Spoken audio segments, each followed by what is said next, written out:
Viewers আপনারা কেমন আছেন? আশা করি সকলেই ভালো আছেন। সো আজকে আমি আপনাদেরকে দেখাবো কিভাবে আপনারা যেকোনো মোবাইলকে কম্পিউটারের রূপে তৈরি করতে পারবেন। সো আমি গাইস বলছি কিভাবে আপনারা মোবাইলকে কম্পিউটারের মতো করে তুলবেন।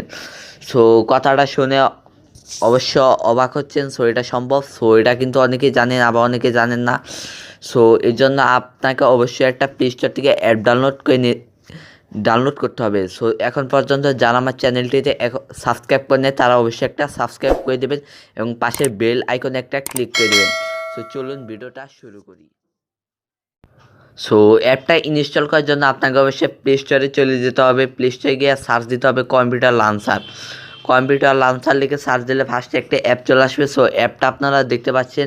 সো অ্যাপটার লিঙ্ক আমি ডিসক্রিপশন বক্সে দিয়ে দিছি, সেখান থেকে আপনারা ডাউনলোড করে নিতে পারেন যদি এটা সমস্যা হয় ডাউনলোড করতে। সো এখানে দেখতে পাচ্ছেন অ্যাপটা কিন্তু আমার ইনস্টল করা আছে। সো এখান থেকে আমি এখন গাইস ওপেন করব। সো এখন আমরা অ্যাপটা ওপেন করব।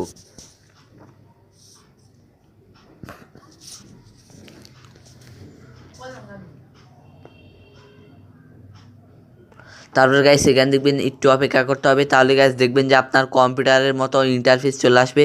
তারপর এখানে দেখবেন যে লেখা আছে জেনারেটিং কেস। তারপর এখানে একটু অপেক্ষা করবেন।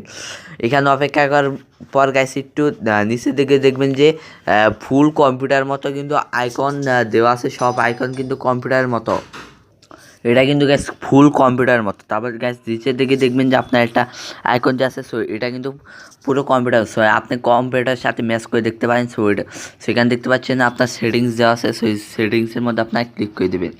সেটিংসের মধ্যে ক্লিক করলে এখানে আপনার কিছু সেটিংস আসবে। সো এখান থেকে আপনার সেটিংস চেঞ্জ করতে পারেন। সো দেখতে পাচ্ছেন ব্যাকগ্রাউন্ড, নোটিফিকেশন সেটিংস ইত্যাদি। সো এখান থেকে চাইলে আপনারা কালারটা সিলেক্ট করে দিতে পারেন। সো এখানে কালারটা দেখতে পাচ্ছেন নিচে কালারটা কিন্তু চেঞ্জ হয়ে যায়। সো এখান থেকে আপনারা অনেক কিছু করতে পারবেন। সো সো আপনারা এখান থেকে ডাইরেক্ট দিস পিসিতে ক্লিক করে দেবেন। দিস পিসিতে ক্লিক করার পর এখানে অ্যালো চাইলে অ্যালো করবেন। তারপর গ্যাস এখানে আপনার ডিভাইসের নাম দিতে হবে। সো আমি এক্সাম্পল হিসেবে একটা নাম দিয়ে দিলাম পিসি।